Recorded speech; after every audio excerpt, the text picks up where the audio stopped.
Magandang araw sa inyong lahat at welcome sa aking channel. Angel Locsin, nagbabalik primetime sa Batang Quiapo. Matapos ang mga taon na paghihintay, si Angel Locsin ng action drama queen sa bansa ay babalik na sa primetime television. Kilala sa kanyang walang kapantay na talento at mapang-akit na presensya sa screen, si Angel ay nakatakdang biyayaan ng mga manonood ng isang groundbreaking na pagganap sa isang kapanapanabik na bagong serye sa ABS-CBN sa susunod na taon. Tuwang-tuwa ang mga tagahanga nang makita siyang muli nangunguna sa spotlight. Nangangako ng mga sequence na puno ng aksyon at taos-pusong drama na siya lang ang makakapaghatid.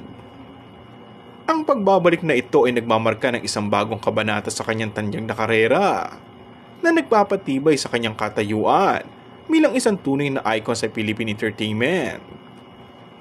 Ngayon pa lang ay excited na ang mga fans na muling masilayan sa primetime ang nag-iisang Angel Locsin.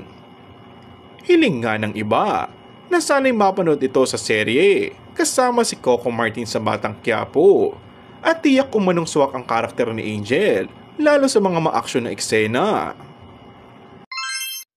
And that's all for our today's video. Kung bago ka lang sa aking channel ay mag-subscribe at pindutin na rin ang notification bell. Maraming salamat!